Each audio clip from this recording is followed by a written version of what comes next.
আজকে আমাদের আলোচনার বিষয় টেন্স। তো টেন্স ইংলিশের সবথেকে একটা প্রয়োজনীয় বিষয়, ঠিক আজকে সেইটা নিয়ে আমরা আলোচনা করে নেব। তোমরা কয়েকটা মিনিট আমার সঙ্গে ভিডিও থাকো। আজ প্রেজেন্ট টেন্স সম্বন্ধে অর্থাৎ indefinite, continuous, perfect, perfect continuous কোনো রকম কোনো সমস্যা থাকবে না, এটুকু আমি কথা দিলাম। তো থাকবে ভিডিও শেষ পর্যন্ত। তো দেখো না যাক এখন টেন্সটা। আমি প্রথমেই বলি, টেন্স না হলে ইংলিশে সে লেখা বলো বা বলা, এটা কোনো মতেই সম্ভব নয়। তো tense is very essential in English syllabus. তো সেই টেন্স সম্বন্ধে আমরা একটু জেনে নেই। তো টেন্স দেখো, টেন্স আগে জানবো টেন্সটা কাকে বলে। টেন্স কাকে বলে?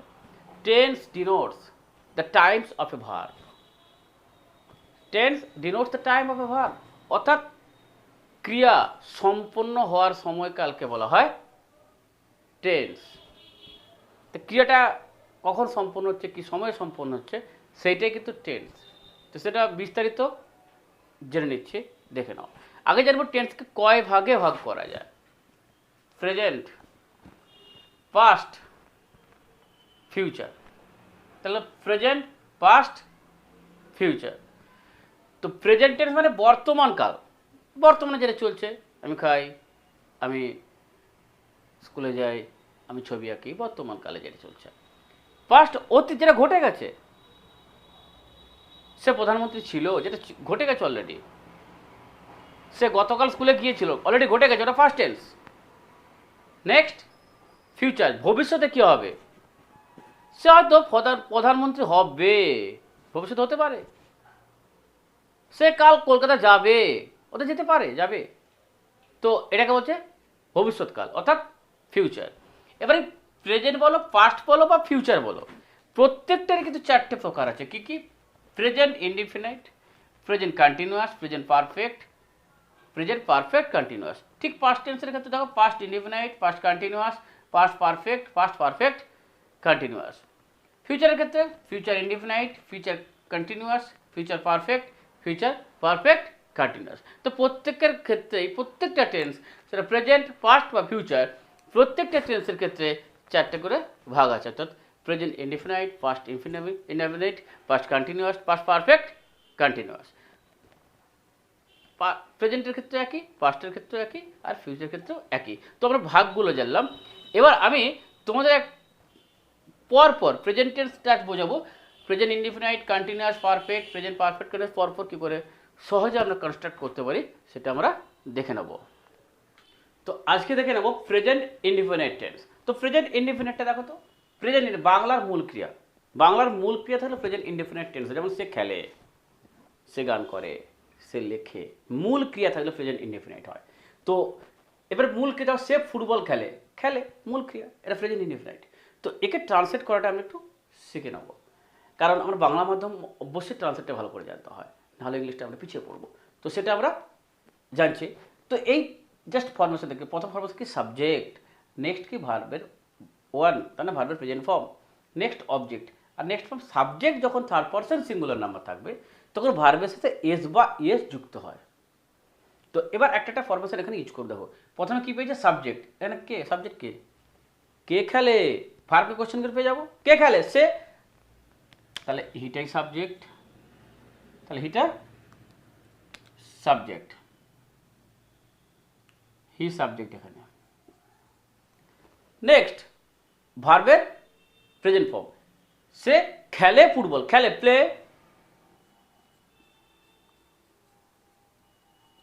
হি প্লে। অবজেক্ট ফুটবল, হি প্লে ফুটবল। এবার বলা আছে সাবজেক্ট যখন থার্ড পারসন সিঙ্গুলার নাম্বার হবে তখন ভার্বের সাথে এস বা ইএস। এখানে সাবজেক্ট কি? কোন পারসন? Third person. অবশ্যই হি মানে একজন, তো সিঙ্গুলার, এক বচন, তো এক্ষেত্রে ভার্বের সাথে এস যুক্ত হলো। তাহলে কি হলো? He plays football. তো ফার্স্ট পারসন কি বুঝি? I, we first person. আমরা তো সব থেকে নিজেকে বেশি ভালোবাসি, তাই বলতেই পারি, বা আমাদের বাবা মা, সেক্ষেত্রে আই, উই ফার্স্ট পারসন। তোমরা যারা কাছাকাছি থাকে, তোমরা ভালোবাসো যাকে বলি, অর্থাৎ প্রতিবেশী, এদেরকে পরে ভালোবাসে, অর্থাৎ second person, you. Third person সেই মানুষটা যে অনেকটা দূরে, যাকে কম ভালোবাসে। এটা জাস্ট বোঝার একটু সহজে মনে রাখার নিয়ম। সে সেটা থার্ড পারসন, একা হলে সিঙ্গুলার, হি সি বা দেটা প্লুরাল, এটা বোঝার একটু সহজে মনে রাখতে পারি কোনটা কোন person. I we first person, you এটা সেকেন্ড পারসন, হি সি বা দেটা প্লুরাল আছে এটা থার্ড পারসন। তো এটা হয়ে গেল হি প্লেজ ফুটবল। নেক্সট একটু দেখে নেবো আমাদের এটা অ্যাফার্মেটিভে হি প্লেজ ফুটবল। কোশ্চেনে কি হবে? কোশ্চেনে অক্সিলারি একটা সামনে হয়, যদি না অক্সিলারি থাকে তখন ডু ডিড বা ডাজ আসে, এখানে প্লেজ আছে তাই ডাজ এলো, ডাজি প্লে ফুটবল, জিজ্ঞাসা চিহ্ন দিতে হবে অর্থাৎ কোশ্চেন মার্ক। নেক্সট এটা নেগেটিভ ফর্মে যদি বলি, যদি অক্সিলারি ভাব থাকে নট বসে দেবো, যদি না থাকে এখানে প্লেজ ছিল তো তাই ডাজ এনে not, he does not play football. আর একটা উদাহরণ দিলে বুঝতে পারবে, ধরো আমি লিখি, এখানে এই অনুযায়ী একটু ট্রান্সলেট করো, আমি সাবজেক্ট আই, লিখি ভার্ব রাইট, তো আই রাইট। যদি কোশ্চেন মার্কে যে আমি কি লিখি তখন কি সামনে কি অক্সিলারি নেই তো, ইজ এম আর ওয়াজ আর কিছু নেই তো, তাহলে কি আসবে? ডু বা ডিড বা ডাজ, এটা প্রেজেন্ট টেন্স আছে ডু হবে, তাহলে ডু আই রাইট, জিজ্ঞাসা চিহ্ন। যদি নেগেটিভে চলে যাই, আমি লিখি না, যদি অক্সিলারি হতে তো নট শুধু বসিয়ে দিতাম, is am are was were have has থাকতে তো নট বসিয়ে দিতাম, নেই তো তখন হেল্পিং অক্সিলারি ডু ডিড বা ডাজ এর নট বসাতে হবে। তো I do not write, I do not write. তো দেখো এই আমি জানতে পারলাম যে শুধু প্রেজেন্ট ইনডিফিনিট নয়, আমি সেটাকে কোশ্চেন মার্ক করবি সেটাও বুঝতে পারবো, যদি নেগেটিভে যাই সেটাও করতে পারবো। তো এইভাবে আমরা অতি সহজে কিন্তু আমরা প্রেজেন্ট ইনডিফিনিট টেন্সের ট্রান্সলেটগুলো করতে পারি। তো নেক্সট আমরা দেখে নেবো প্রেজেন্ট কন্টিনিউয়াস। প্রেজেন্ট কন্টিনিউয়াস আগে বুঝবো প্রেজেন্ট কন্টিনিউয়াস টেন্স আছে কি করে, এটা বাংলায় বুঝবো। যখন ক্রিয়া শেষে তেচি বা তেচো, তখন তেচি বা তেচো লিখে দিচ্ছে, তাকে প্রেজেন্ট কন্টিনিউয়াস টেন্স হয়। যেমন এখানে দেখুন, সে ফুটবল খেলিতেছে, সে গান গাইতেছে, সে নাচিতেছে, সে লিখিতেছে, এই তেচি তেচো থাকলে প্রেজেন্ট কন্টিনিউয়াস টেন্স হয়। তো সেক্ষেত্রে এই ফর্মেশন অনুযায়ী আমরা ট্রান্সলেটটা করব। তো কিরকম দেখে নিচ্ছি, এখানে সাবজেক্ট ইজ আমার সেকেন্ড নিয়ম, next verb plus ING, next object. এবার সাবজেক্ট তো থাকে, শুধু মনে রাখতে ইজ আমার ভার্ব প্লাস আইএনজি। তো দেখুন সাবজেক্ট খুঁজে নেই, কে খেলতেছে না সে, এখানে সাবজেক্ট হি, এরপরে কিন্তু ইজ এম বার, হির পরে নিশ্চয়ই এম লিখবো তাই তো, না হির পরে ইজ, হি ইজ। এবার ভার্ব প্লাস আইএনজি, প্লে আছে খেলা, ওর সঙ্গে আইএনজি করো, play ing, play plus ING playing, he is playing, he is playing, object football. তাহলে নিশ্চয়ই বুঝতে পারলে যে সাবজেক্ট ইজ আমার ভার্ব প্লাস আইএনজি, সে ফুটবল খেলিতেছে, কমপ্লিট। এবার আমি একটু দেখে নিচ্ছি অ্যাফার্মেটিভ কি হি ইজ প্লেইং ফুটবল। যখন কোশ্চেনে যাব দেখো অক্সিলারি ভার্ব আছে যেটা বলছিল, শুধু অক্সিলারিটা আগে করতে, ইজ হি প্লেইং ফুটবল, সে কি ফুটবল খেলিতেছে। যখন নেগেটিভে যাব অক্সিলারি ভার্বের পরে শুধু not, he is not playing football, say football খেলতেছে না। উদাহরণটা দেখে নিই, দেখো এই যে লিখিতেছে, তা তুমি লিখিতেছ, এই তুমি লিখিতেছ, তুমি ইউ, এই যে আমার আর দিলাম ইউর পর আর, এবার ভার্ব প্লাস আইএনজি আছে, ইউ আর রাইটিং, তা তুমি লিখিতেছ, কিন্তু তুমি কি লিখিতেছ আরটা সামনে আসবে, আর ইউ রাইটিং। তুমি লিখিতেছ না, you are not writing, so auxiliary ভার্বের পরে নট বসবে। তো তার অ্যাফার্মেটিভ থেকে কোশ্চেন শিখতে পারবো, কোশ্চেন ভার্ব, বা কোশ্চেন থেকে নেগেটিভ আমরা করতে পারছি। তো জাস্ট এই রুলসটা মনে রাখতে হবে, ইজ আমার আর ভার্ব প্লাস আইএনজি কন্টিনিউয়াস টেন্সের ক্ষেত্রে, প্রেজেন্ট কন্টিনিউয়াসের ক্ষেত্রে। তো এইভাবে আমরা প্রেজেন্ট কন্টিনিউয়াস টেন্সের যে কোনো রকম ট্রান্সলেট এটা আমরা করতে পারি। এখন দেখে নেব প্রেজেন্ট পারফেক্ট টেন্স।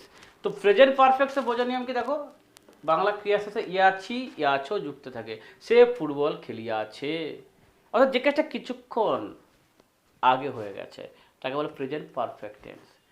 সে গান গাইয়াছে, অর্থাৎ কিছুক্ষণ আগে হয়ে গেছে কিন্তু ফলটা বর্তমান, সে খাইয়াছে, এটা প্রেজেন্ট পারফেক্ট। সে খাই কিছুক্ষণ আগে খেয়েছে, এখনো কিন্তু খেয়ে আবার এক্ষুনি খেতে বুঝতে পারবে না, অর্থাৎ খাওয়া হয়ে গেছে কিন্তু ফল বর্তমান, সেক্ষেত্রে বলা হয় প্রেজেন্ট পারফেক্ট টেন্স। কিন্তু বোঝার নিয়ম ইয়াছি ইয়াছো যখন যুক্ত থাকে, কথাটা বুঝতে পারলাম। তো এবার ফরমেশনটা দেখে নেব। দেখো সে ফুটবল খেলিয়াছে, কি করে ট্রান্সলেট করব? প্রথমে দেখে নাও সাবজেক্ট আনতে হবে, সব ক্ষেত্রে এক। নেক্সট এইটা আমাদের প্রেজেন্ট কন্টিনিউসে কি বলছিলাম, এই যে আমার এখানে হ্যাভ হ্যাজ, প্রেজেন্ট কন্টিনিউসে ভার্ব প্লাস আইএনজি ছিল, এখানে ভার্বের থার্ড ফর্ম, আর অবজেক্ট তো সবকে সাবজেক্ট অবজেক্ট ঠিক আছে, মাঝে শুধু দেখে নিতে হয় এটা পারফেক্টলি হ্যাভ হ্যাজ আর ভার্বের থার্ড ফর্ম। দেখে নেবো সে ফুটবল খেলেছে, মাস্ট প্রথম কি সাবজেক্ট, তো লিখে দেবো হি। আছো তাহলে হ্যাজ, হির পর হ্যাজ হবে। V3 খেলা, হি হ্যাজ প্লেড, খেলা তো verb, verb past participle, play played played. Next object কি football, he has played football. আমরা এইভাবে কিন্তু ট্রান্সলেটগুলো করতে পারি। তো এবার দেখবে অ্যাফার্মেটিভ থেকে কি করে কোশ্চেনে যায়, কোশ্চেন থেকে নেগেটিভ ফর্মও যাওয়া যায়। এখানে কি অ্যাফার্মেটিভ কি আছে, হি হ্যাজ প্লেড ফুটবল। কোশ্চেনে কি করবো, কোশ্চেন অক্সিলারি হটে সামনে করবো, এখানে অক্সিলারি আছে তো হ্যাজ, তো সামনে করে দাও হ্যাজ, এটা আছে has he played football, has he played football. যদি নেগেটিভ ফর্মে যাই, কি বলছিল অক্সিলারি ভার্বের পরে নট বসে দাও, অক্সিলারি কি হ্যাজ, তো নট বসে দাও, he has not played football, he has not played football. অর্থাৎ সে ফুটবল খেলিয়াছে। এখানে সে কি ফুটবল খেলিয়াছে, সে ফুটবল খেলিয়াছে না। আর একটা উদাহরণ দেখে নেবো, আমি ধরো সে লিখেছে, সে লিখেছে, ট্রান্সলেটটা করো নিয়ম অনুযায়ী, সে সাবজেক্ট, হ্যাভ বা হ্যাজ দেবো, সে লিখিয়ে আছে তাহলে হ্যাভ বা হ্যাজ, এরপর কি হ্যাজ, হি হ্যাজ।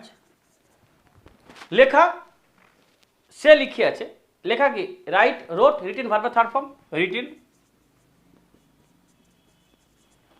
এবার অবজেক্ট কি, এখানে অবজেক্ট নেই, বা যদি বলতে পারি সে একটি চিঠি লিখে আছে, তাহলে he has written a letter. এবার ইন্টারগেটিভ ফর্মে যদি যাই, অর্থাৎ কোশ্চেন মার্কে অক্সিলারিটা সামনে করবে, যে হ্যাজি দিয়ে যা আছে, has he written a letter, তারপরে জিজ্ঞাসা চিহ্ন দেবে। যদি নেগেটিভে যাই, হি হ্যাজ নট রিটার লেটার। তো এইভাবে আমরা কিন্তু ট্রান্সলেট বা কোশ্চেন মার্ক বা নেগেটিভটা আমরা করতে পারি।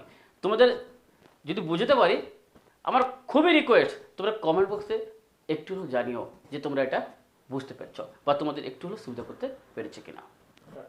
তো এখন দেখে নেবো আমরা প্রেজেন্ট পারফেক্ট কন্টিনিউয়াস টেন্স। আমরা সাধারণত কন্টিনিউয়াসে কি জানতাম, প্রেজেন্ট কন্টিনিউয়াসে যে কাজটা কিছুক্ষণ ধরে চলবে, যেমন সে খেলিতেছে, সে গান করিতেছে, সে নাচিতেছে কিছুক্ষণ ধরে, সেক্ষেত্রে প্রেজেন্ট কন্টিনিউয়াস। আর প্রেজেন্ট পারফেক্ট কন্টিনিউয়াসের পার্থক্য কি, যে কাজটা অনেকক্ষণ ধরে চলবে, সেক্ষেত্রে প্রেজেন্ট পারফেক্ট কন্টিনিউয়াস। যেমন সে 2 ঘন্টা ধরে ফুটবল খেলতেছে, সে 2 ঘন্টা ধরে আঁকিতেছে, সে 2 ঘন্টা ধরে ছবি আঁকিতেছে, বা সে 2 ঘন্টা ধরে লিখিতেছে, এক্ষেত্রে প্রেজেন্ট পারফেক্ট কন্টিনিউয়াস টেন্সটা হয়।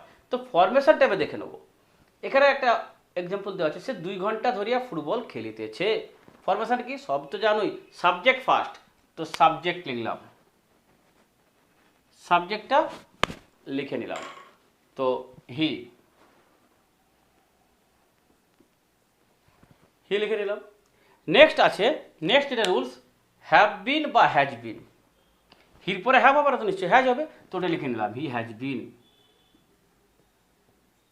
নেক্সট রুলস দেখো ভার্ব প্লাস আইএনজি, ভার্বকে ফুটবল খেলা, তো খেলা ভার্ব, তাহলে প্লের সঙ্গে আইন যোগ কর, হি হ্যাজ বিন প্লেয়িং। তো অবজেক্টটা এখানে লিখে নিই, অবজেক্টটা লিখে রাখতে হবে, he has been playing football. এইবার ফর, ফ্রম বা সিন্স দিয়ে লিখতে হয়। এখানে ফর কত ঘন্টা, ফর 2 আওয়ার্স। তো সে খেলিতেছে ফুটবল 2 ঘন্টা ধরিয়া, যদি এরকম ভাগ করি, তার সাবজেক্ট হলো হি, তারপরে হ্যাভ বা হ্যাজ বিন লিখতে হয়, এখানে হ্যাজ বিন লিখলাম, ভার্ব প্লাস আইএনজি লিখলাম, অবজেক্ট ফুটবল লিখলাম, এরপরে ফর 2 আওয়ার্স। এবার কোথায় ফর হয়, কোথায় ফ্রম হয়, কোথায় সিন্স হয়, যখন কোনো নির্দিষ্ট টাইম বোঝাবে তখন সিন্স, যেমন সকাল 7টা থেকে সকাল 9টা, 5 AM বা 5 AM টু 7 AM, বা 7 AM টু 9 PM, 9 AM। তো নির্দিষ্ট যখন কিছু বলবে সেক্ষেত্রে সিন্স, না হলে 2 ঘন্টা, কখন 2 ঘন্টা, বিকালের 2 ঘন্টা, রাত্রের 2 ঘন্টা, কিছু জানে না, সেক্ষেত্রে ফর, যেমন এটা লিখলাম 2 ঘন্টা ধরিয়া।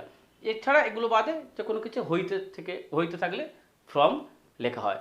নির্দিষ্ট হলে সিন্স, যেমন 7 AM to 9 AM, 5 AM to 7 AM, 9 PM to 11 PM। তো নির্দিষ্ট ক্ষেত্রে সিন্স, এছাড়া ফর 2 ঘন্টা 3 ঘন্টা যাই হোক, এটা বাদে ফ্রম হয়। তো এবার এগুলোকে আমরা কোশ্চেন বা নেগেটিভ ফর্মে দেখে নেব। অ্যাফার্মেটিভ ফর্মে কি আছে? He has been playing football for 2 hours, এটা আছে তো। কোশ্চেনটা কি হবে? অক্সিলারি ভার্বটা সামনে হবে। এখানে অক্সিলারি কে? হ্যাজ।